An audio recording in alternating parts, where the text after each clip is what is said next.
예, 안녕하십니까. 2021년 1월 9일 전북 정읍의 농민 최호진입니다. 오늘의 주제는 두릅나무 죽이지 않고 7년 이상 재배하는 법은 어떻게 해야 할지입니다.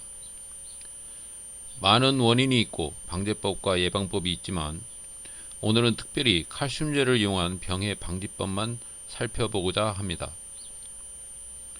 농약으로 방제할 경우는 저독성 살균제인 코퍼하이드록실 수화제 등 약제 살포를 통해서 방제하는 방법이 있으며, 오늘 소개하는 칼슘제를 이용한 방제는 식물의 옆면을 통해서 칼슘을 흡수하도록 하여 두릅나무가 스스로 자기를 보호할 수 있도록 하는 것입니다. 저보다 많은 선배 농민분들께서 칼슘제는 일반 채소 재배와 고추 재배에서 탄저병 예방을 위해서 종합 영양제와 함께 널리 사용되고 있습니다.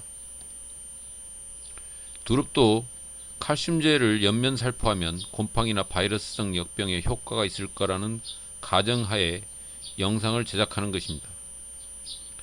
그러면 칼슘제를 어떻게 만들어 살포할 것인지 살펴보겠습니다.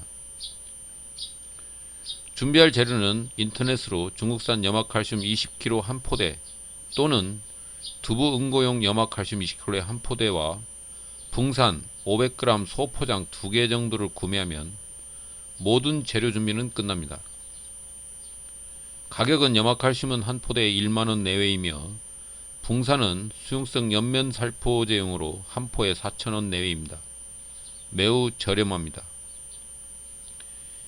이를 구매하여 물 600리터에 한 번에 1kg씩 염화칼슘을 사용하면 몇 년 동안 사용 가능한 양입니다. 1년에 3kg씩 사용한다면 200평 기준 3회 살포 시 7년 사용 가능한 양입니다.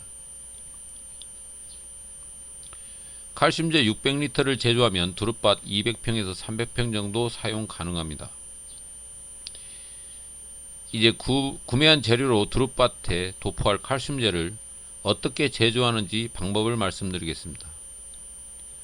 비율은 물 600리터 기준 염화칼슘 1kg, 붕산 100g을 섞어서 사용하시면 되겠습니다. 염화칼슘의 농도는 0.2% 이하, 붕산의 농도는 염화칼슘의 10분의 1이라는 기준을 가지고 혼합을 하여 사용하시면 되겠습니다. 살포 시기를 말씀드리겠습니다. 고압 분무기로 5월 중순에 두릅 수확이 끝나면 먼저 전지 전정을 하고 땅바닥에서 올라오는 새순에 10일 간격으로 약 한 달 동안 3회 도포하면 효과가 있습니다.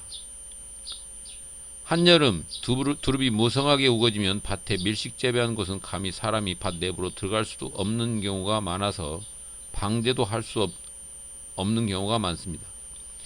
이러한 밀식 재배는 장기적으로 보면 밭 전체가 병해를 입을 수 있기에 고랑 간격을 여유롭게 식재해야 할 것으로 생각됩니다. 가을이 시작되면 두릅밭을 둘러보고 여름철 고온 다습한 환경과 장마 등 곰팡이나 바이러스성 병해가 밭 어느 곳에서 발생되었는지 두릅잎을 살펴보면 대충 알 수 있습니다. 병해가 심한 곳은 모두 제거해서 소각 처리하고 저독성 살균제로 방제해 주어야 합니다. 즉 예방 목적 칼슘제 사용은 늦봄과 초여름 실시하고 여름나기를 지나 가을이 시작되면 밭 상태와 병 발생 현상에 따라 적절한 농약 사용으로 방제해야 할 것으로 생각됩니다. 칼슘제 살포 작업 시 주의해야 할 사항은 다음과 같습니다. 칼슘제 농도는 0.2%를 넘지 않아야 합니다. 공병세포에 약해를 입힐 수 있습니다. 여기서 공병세포란 건조한 환경이나 직사광선이 강할 때 기공이 열려있는 세포를 말합니다. 흐린 날이나 아침에는 공병세포 기공이 닫혀있게 되는데 이때 살포하면 약해를 줄일 수 있습니다.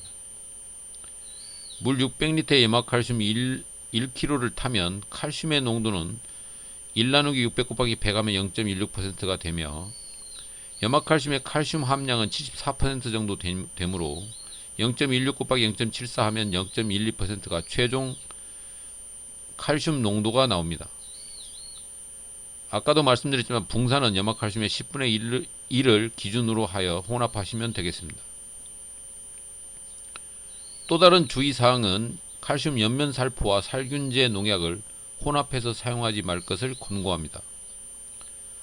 혹시라도 혼합 사용하고자 하면 농약 사용 설명서를 꼼꼼하게 읽어보시고 칼슘제와 혼용해도 되는 살균제인지 살펴보고 사용하시기 바랍니다.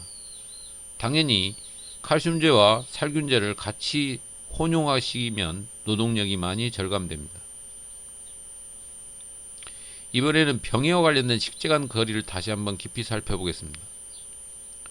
대부분 야산에 식재된 두릅은 비교적 모관거리가 넓게 식재되고 있습니다. 땅값도 저렴하고 넓은 편이고 묘목값도 비싼 편이라 농민분들께서 넓은 임야에 두릅을 식재하실 경우 대부분 밀식보다는 넓은 간격으로 식재하시는 경우가 많은 것입니다.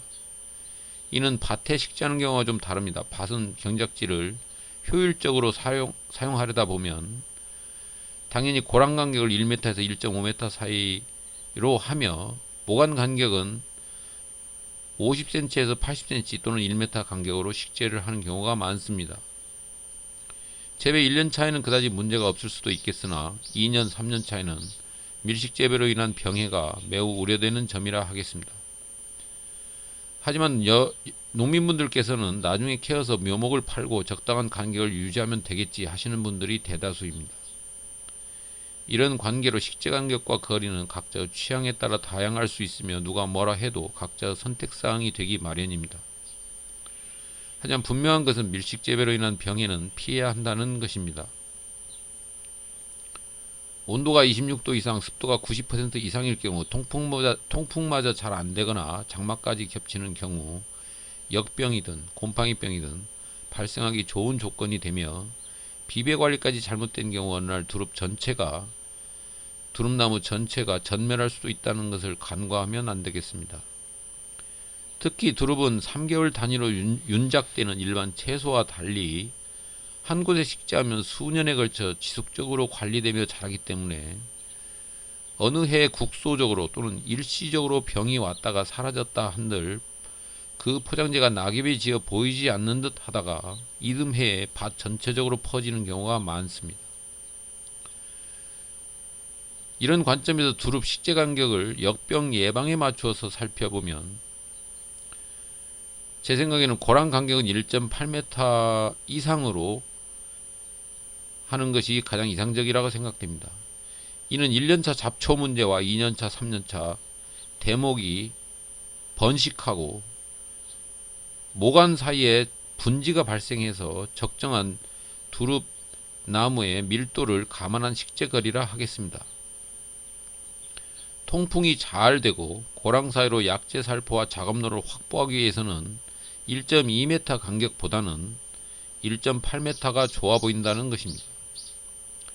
다만 두릅나무가 충분히 건강하고 튼실하게 병없이 잘 분포되도록 관리가 이루어졌을 때의 밀도를 계산하는 것입니다. 수세가 약하거나 드문드문 죽어버린다면 너무 넓은 골 간격과 모관 거리는 황량할 뿐 의미가 없을 수도 있습니다. 오늘은 칼슘제 연면살포를 통한 역병 방제에 대해서 살펴보았으며 칼슘제를 어떻게 제조하는지도 살펴보았습니다. 두릅을 밭에 재배할 경우 장기적인 관점에서 적정한 식재거리는 어떻게 될까도 살펴보았습니다. 차후에는 두릅 재배 비배관리에 관해서 공부한 후 영상을 올리도록 하겠습니다.